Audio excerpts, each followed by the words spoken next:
पर्यावरण अध्ययन environmental studies. पर्यावरण अर्थ एवं परिभाषा। पर्यावरण शब्द परि प्लस आवरण दो शब्दों के मिलने से बना है।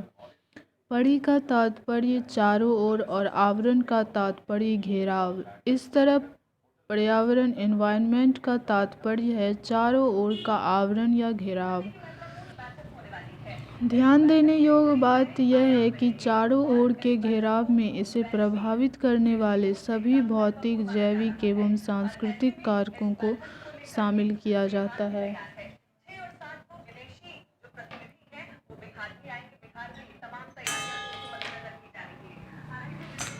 पर्यावरण को परिभाषित करने का कार्य कई विद्वानों ने किया है, जिनमें से कुछ की परिभाषा निम्नलिखित है। हॉलैंड एवं डगलस के अनुसार जीव जगत के प्राणियों के विकास, परिपक्वता, प्रकृति, व्यवहार तथा जीवन शैली को प्रभावित करने वाली समस्त बाह्य शक्तियों तथा घटनाओं को पर्यावरण में सम्मिलित किया जाता है और उन्हीं की सहायता से पर्यावरण का वर्णन किया जाता है। सीसी पार्क के अनुसार मनुष्य एक विशेष स्थान पर विशेष समय पर जिन संपूर्ण परिस्थितियों से घिरा होता है उसे पर्यावरण कहा जाता है। पर्यावरण अध्ययन की संकल्पना। पर्यावरण शिक्षण का प्राथमिक स्तर से शिक्षण करना आवश्यक है। पर्यावरण वह पक्ष है जिसमें पृथ्वी को जीवित जगत का गौरव प्रदान किया जाता है। मानव सहित सभी जीव पर्यावरण की ही देन माने जाते हैं। इस दृष्टिकोण से पर्यावरण अध्ययन की प्रासंगिकता और बढ़ जाती है। बालक अपने जीवन में पर्यावरण के महत्व को आत्मसात कर सके, इसके लिए आवश्यक है कि इससे संबंधित शिक्षा को प्राथमिक स्तर के पाठ्यक्रम में ही शामिल किया जाए। आज के परिवेश में पर्यावरण प्रदूषण एक बहुत गंभीर समस्या है। इस प्रदूषण के मूल में मानव और उसकी जीवन संबंधी गतिविधियां शामिल है, जिससे विवश होकर वह भौतिक सुखों के लिए पर्यावरण का दोहन कर रहा है। यदि हम चाहते हैं कि बच्चों में अच्छी आदतें डालकर उन्हें पर्यावरण संरक्षण के प्रति जागरूक बनाएं, तो यह कार्य हमें प्राथमिक स्तर पर ही प्रारंभ करना चाहिए। शिक्षा के प्रमुख उद्देश्यों में पर्यावरण को समझते हुए इसके अनुरूप व्यवहार करने की शिक्षा प्रदान करना भी शामिल है। बालक अपने पर्यावरण एवं उसमें होने वाली विभिन्न घटनाओं को समझते हुए उसके अनुकूल एवं उपयुक्त व्यवहार करे। इसके लिए आवश्यक है कि उसे प्राथमिक स्तर से ही इसकी शिक्षा प्रदान की जाए।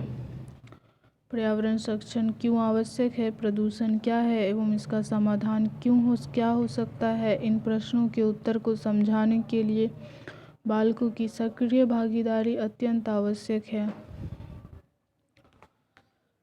बालक को सैद्धांतिक तरीके से इनकी अवधारणाओं से अवगत नहीं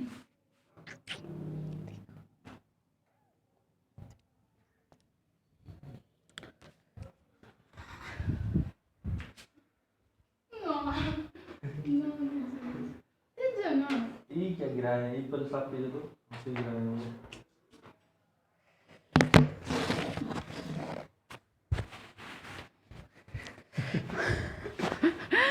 गिर जाएंगे। मेरा मूड ही खराब कर दी। बैठ जाइए बैठ।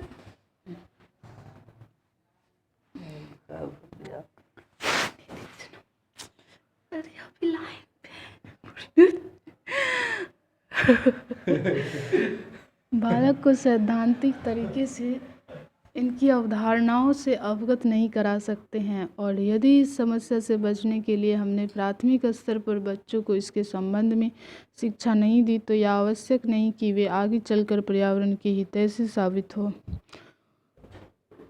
यदि उन्हें भविष्य में पर्यावरण का हितैषी बनाना है, तो उनकी सक्रिय भागीदारी वाले पाठ्यक्रम सहित पर्यावरण अध्ययन को प्राथमिक स्तर से ही शामिल किया जाना आवश्यक है। पर्यावरण अध्ययन के अंतर्गत मुख्य रूप से जैव मंडल का अध्ययन किया जाता है, क्योंकि जैव मंडल में जितने भी जीव जंतु निवास करते हैं वे सभी पर्यावरण द्वारा प्रभावित होते हैं। जैव मंडल के सभी जैविक एवं अजैविक घटकों की विशेषताओं एवं अंतर संबंधों का अध्ययन पर्यावरण अध्ययन की विशिष्टता है, अतः इसका अध्ययन आवश्यक है। पर्यावरण संरक्षण के दृष्टिकोण से अनुशासन एवं नियमों का पालन करते हुए इस बात का ध्यान रखना आवश्यक हो जाता है कि हमारे कार्यकलापों से पर्यावरण को किसी प्रकार की कोई हानि तो नहीं हो रही है। इसलिए ऐसे संबंधित अच्छी आदतों के विकास का प्रयास बाल्यकाल से ही प्रारंभ कर देना चाहिए। पर्यावरण समस्याओं की जटिलता को समझना तथा समस्या समाधान की क्षमता एवं विश्लेषणात्मक चिंतन के विकास के लिए भी आवश्यक है कि इसकी शिक्षा प्राथमिक स्तर से ही प्रारंभ होनी चाहिए। पर्यावरण अध्ययन का विषय क्षेत्र। पर्यावरण संबंधित विषय क्षेत्रों को निम्नलिखित रूपों में देख सकते हैं। पारिस्थितिकी में इन इकोसिस्टम। पारिस्थितिकी वह विज्ञान है जिसमें जीव तथा उसके वातावरण के आपसी संबंधों का अध्ययन करते हैं। जनसंख्या तथा प्रदूषण पारिस्थितिकी के दो महत्वपूर्ण विषय हैं। वर्तमान में संपूर्ण पर्यावरण परिवर्तन इन्हीं दो विषयों से संबंधित है। अतः पारिस्थितिकी पर्यावरण अध्ययन का महत्वपूर्ण क्षेत्र है।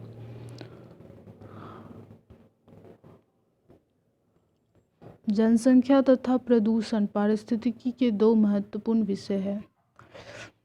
मानव स्वास्थ्य में ह्यूमन हेल्थ तथा पर्यावरण का प्रत्यक्ष संबंध होता है। मानव संबंधित अनेक रोग पर्यावरण के माध्यम से ही फैलते हैं, जैसे वायु, जल तथा मिट्टी आदि। पर्यावरण में होने वाले कई परिवर्तन सीधे मानव स्वास्थ्य को प्रभावित करते हैं। इसलिए मानव स्वास्थ्य पर्यावरण अध्ययन का आवश्यक क्षेत्र माना जाता है।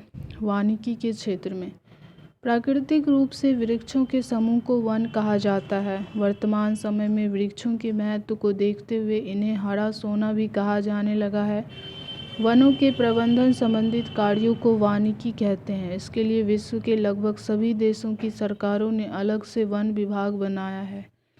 पहले वनों को संरक्षण देना केवल सरकार की ही जिम्मेदारी मानी जाती थी, लेकिन अब यह तथ्य स्थापित हो चुका है कि वन समाज की धरोहर है तथा सरकार के साथ साथ समाज के प्रत्येक व्यक्ति का यह नैतिक कर्तव्य है कि वह वनों के संरक्षण तथा संवर्धन में अपना नैतिक योगदान दे।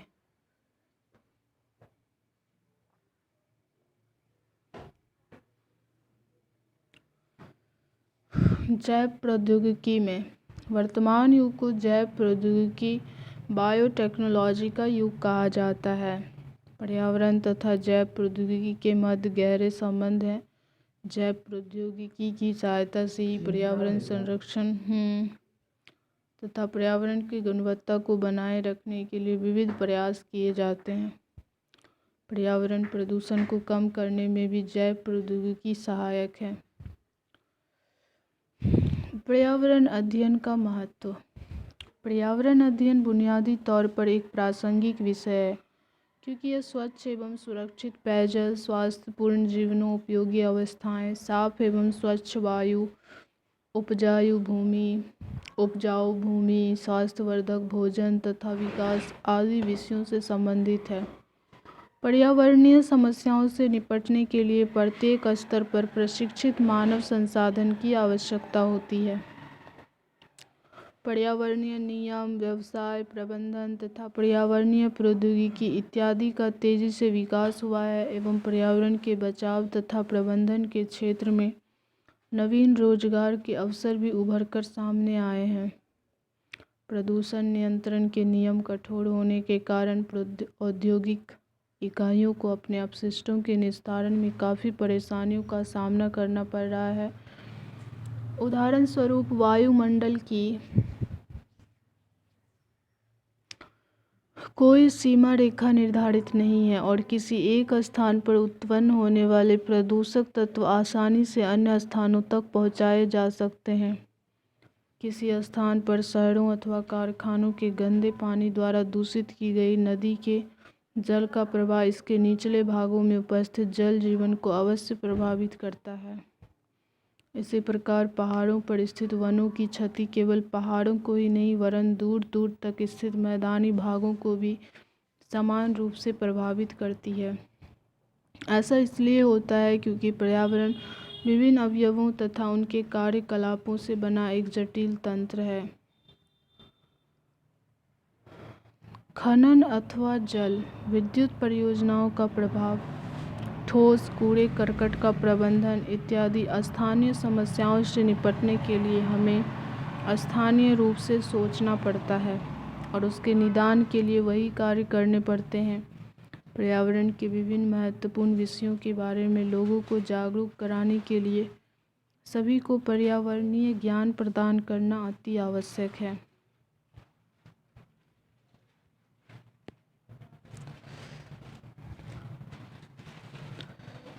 बच्चों को पर्यावरण व पर्यावरण संरक्षण के प्रति संवेदनशील बनाना भी पाठ्यचर्या का एक महत्वपूर्ण अंग है। इसलिए अब यह पहले से कहीं अधिक अनिवार्य हो गया है कि पर्यावरण का पोषण व संरक्षण किया जाए। शिक्षा इसके लिए आवश्यक परिप्रेक्ष्य दे सकती है कि मानव जीवन का पर्यावरण संकट के साथ किस प्रकार सामंजस्य बैठाया जाए ताकि जीवन का विकास व संवर्धन संभव हो सके। राष्ट्रीय शिक्षा नीति वर्ष 1986 ने इस आवश्यकता पर विशेष बल दिया कि पर्यावरण को शिक्षा के सभी स्तरों पर व समाज के सभी वर्गों के लिए अनिवार्य कर पर्यावरण संबंधी सरोकार के प्रति जागरूकता पैदा की जाए।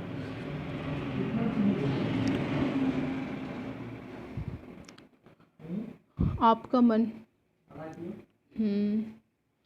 अपने भीतर व अपने प्राकृतिक एवं सामाजिक पर्यावरण के साथ सामंजस्य स्थापित करते रहना एक मूल मानवीय आवश्यकता है। एक व्यक्ति के व्यक्तित्व का भली भांति विकास एक ऐसे माहौल में ही संभव हो सकता है जो शांतिपूर्ण हो। एक अशांत प्राकृतिक व सामाजिक वातावरण अक्सर मानवीय संबंधों में तनाव लाता है, जिससे असहिष्णुता व संघर्ष पैदा होती है। इस दृष्टिकोण से भी पर्यावरण अध्ययन का शिक्षण अनिवार्य होना चाहिए।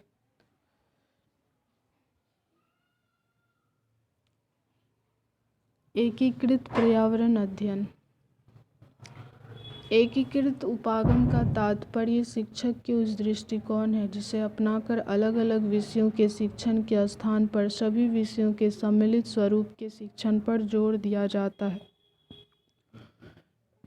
पर्यावरण अध्ययन के शिक्षण में एकीकृत उपागम का प्रयोग करने का आधार यह है कि इस विषय के अन्य उपविषय जैसे भूगोल, भौतिक विज्ञान, रसायन विज्ञान, जीव विज्ञान, पारिस्थितिकी विज्ञान आपस में जुड़े हुए हैं और शिक्षक इनकी पाठ्यचर्याओं के मध्य संबंध जोड़ सकते हैं। एकीकृत उपागम समवाय तथा समन्वय के सिद्धांतों पर आधारित होते हैं। इन सिद्धांतों के अनुसार ज्ञान सदैव एक इकाई के रूप में इकट्ठा अर्थात विद्यमान रहता है तथा ये एक दूसरे से संबंधित रहते हैं। यही कारण है कि हम अपने दैनिक जिंदगी में ज्ञान को सदैव एक इकाई के रूप में इकट्ठा ही प्रयोग में लाते हैं। विज्ञान एवं पर्यावरण अध्ययन के विविध विषयों के ज्ञान के विषय में यह बात पूर्णतः सही है। एकीकृत उपागम को एक उदाहरण से अच्छी तरह समझा जा सकता है। यदि शिक्षक को पानी के विषय में पढ़ाना हो तो वह हमारे पर्यावरण में इसकी उपलब्धता एवं इससे प्राप्त ऊर्जा के विषय में बताएगा, जो कि भौतिक विज्ञान, भूगोल एवं पर्यावरण की विषय वस्तु होगी। यह उपागम छात्रों के लिए ही नहीं बल्कि शिक्षकों के लिए भी अधिक लाभप्रद होता है। एकीकृत उपागम व्यवहारिक ज्ञान पर भी विशेष बल देता है क्योंकि समग्र विषयों को पढ़ाने के लिए इसके व्यवहारिक पहलुओं को अनदेखा नहीं किया जा सकता। शिक्षण के एकीकृत उपागम के महत्व को ध्यान में रखकर ही विज्ञान की पाठ्यचर्या को एकीकृत रूप में पढ़ाने पर जोर दिया जा रहा है। एकीकृत पर्यावरण अध्ययन के शिक्षण संबंधी प्रयास। Professor D.S. कोठारी की अध्यक्षता में गठित राष्ट्रीय शिक्षा आयोग भारत में शिक्षा के प्रति अपने दर्शन की गहराई व व्यापकता में मील का पत्थर साबित हुआ। इसी आयोग ने वर्ष 1975 में 10+2+3 पैटर्न को लागू करने के लिए रास्ता तैयार किया। Professor D.S. कोठारी इस पैटर्न के लिए एक राष्ट्रीय स्तर की पाठ्यक्रम समिति ने एक नीति दस्तावेज बनाया जिसका शीर्षक द कैरिकुलम फॉर द 10-ईयर स्कूल ए फ्रेमवर्क, जिनका विज्ञान के पढ़ाए जाने और इसके पाठ्यक्रम व पाठ्यपुस्तकों पर सीधा प्रभाव पड़ा।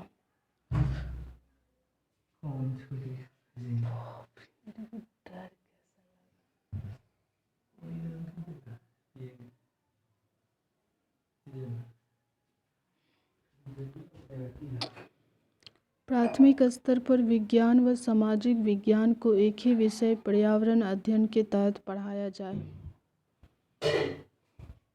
उच्च प्राथमिक स्तर पर उन दिनों प्रचलित अनुशासनिक उपागम अर्थात विभाजित पद्धति डिसिप्लिनरी अप्रोच के बजाय विज्ञान को समेकित इंटीग्रेटेड दृष्टिकोण से अपनाया जाए।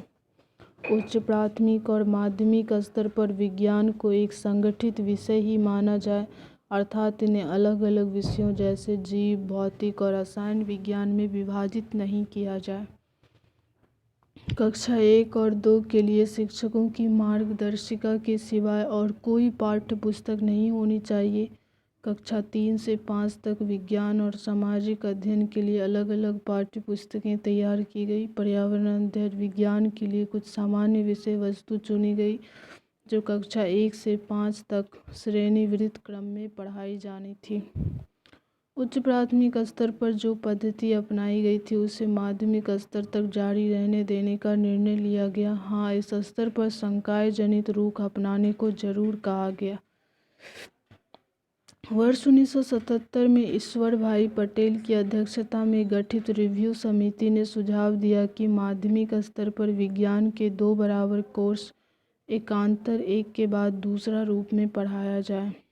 समिति ने उन्हें नाम दिया कोर्स ए और कोर्स बी। कोर्स बी को विज्ञान का कंपोजिट कोर्स कहा गया, जिसे एक ही पाठ्य पुस्तक के माध्यम से पढ़ाया जाता तथा कोर्स ए को संकाय जनित किया जाता था, लेकिन जिसमें भौतिकी, रसायन और जीव विज्ञान को अलग अलग पढ़ाया। लेकिन वर्ष 1984 और 85 से इस प्रस्ताव के एकांतर कोर्स वाले पक्ष को छोड़ दिया गया, क्योंकि इनमें से एक को दूसरे से अधिक बेहतर समझा गया और उसे ही जारी रखने का विचार किया गया।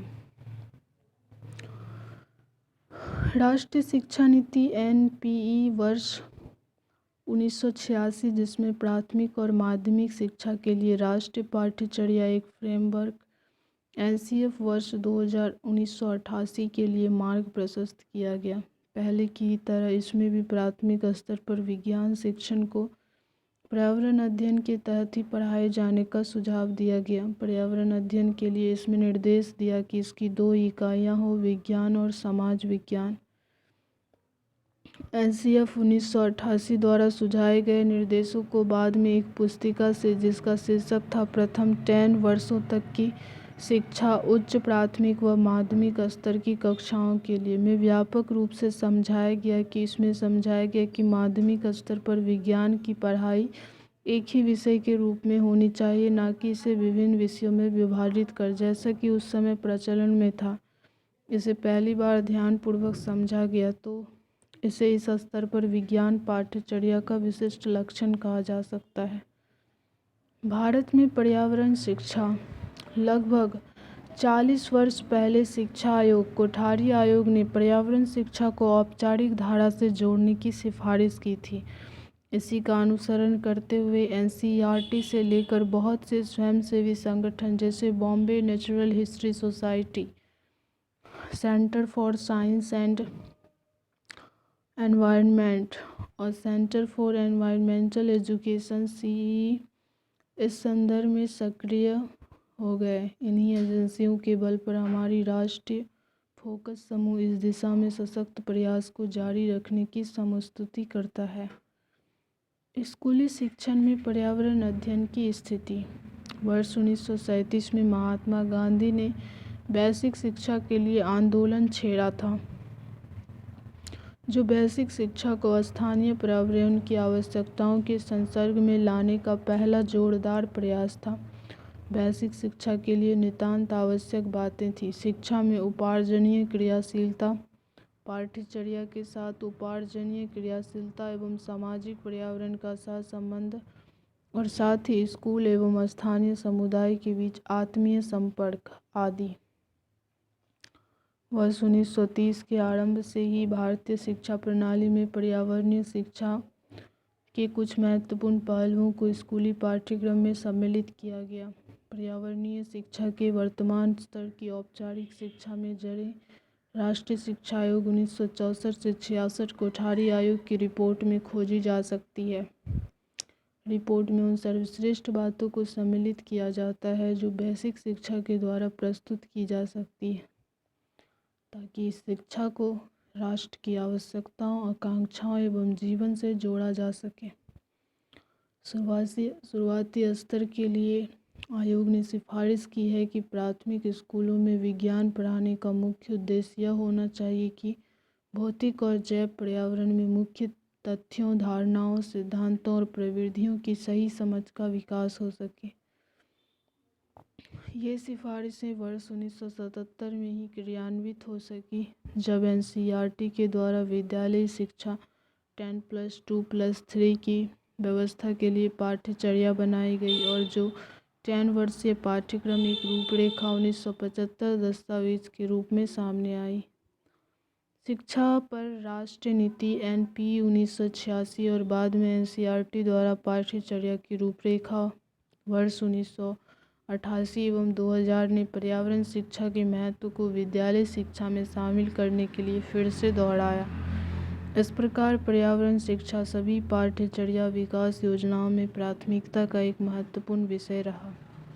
विज्ञान, सामाजिक विज्ञान एवं कुछ सीमा तक भाषाओं और गणित के पाठ्यक्रम और शिक्षण सामग्री में पर्याप्त विषय वस्तु ऐसी रही जो कि पर्यावरण और उसके लक्ष्य की प्राप्ति के लिए नितांत आवश्यक हो।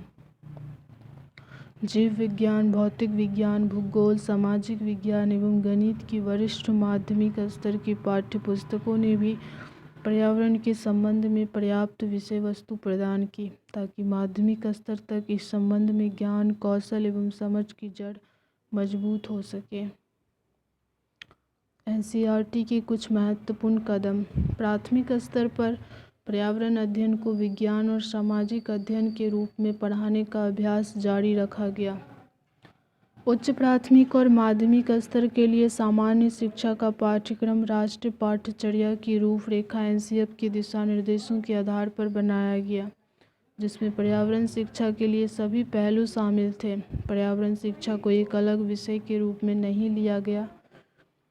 जिला शिक्षा एवं प्रशिक्षण संस्थान डाइट द्वारा सेवा पूर्व प्रशिक्षण के लिए प्रशिक्षण मॉड्यूल का विकास देश के उत्तर, दक्षिण, पूर्व, पश्चिम के क्षेत्रों के लिए एक एक किया गया।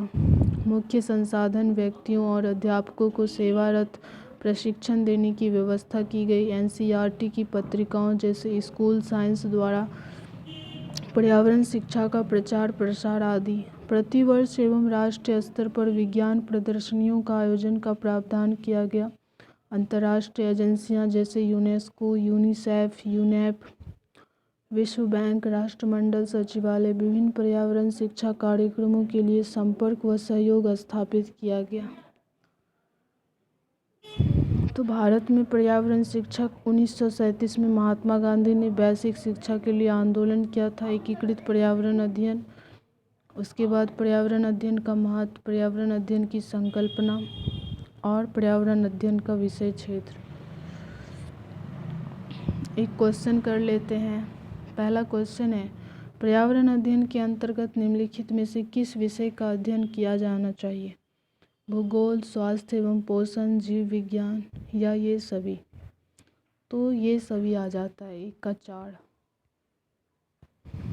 1 का 4 सही है। 2 का देख लेते हैं। एक, पर्यावरण अध्ययन के संदर्भ में कौन सा कथन सत्य नहीं है? पर्यावरण अध्ययन के अंतर्गत मुख्य रूप से जल मंडल का अध्ययन किया जाता है। पर्यावरण अध्ययन का संबंध मानव स्वास्थ्य से भी है। पर्यावरण अध्ययन की शिक्षा की शुरुआत प्राथमिक स्तर से ही होनी चाहिए। वर्तमान परिस्थितियों को देखते हुए अनिवार्य होनी चाहिए। कौन सा कथन सत्य नहीं है? तो तीसरा का सत्य नहीं है। शिक्षा की शुरुआत प्राथमिक कक्षा से ही होनी चाहिए। मेरे ख्याल से 4 हो जाएगा। 2 का 1,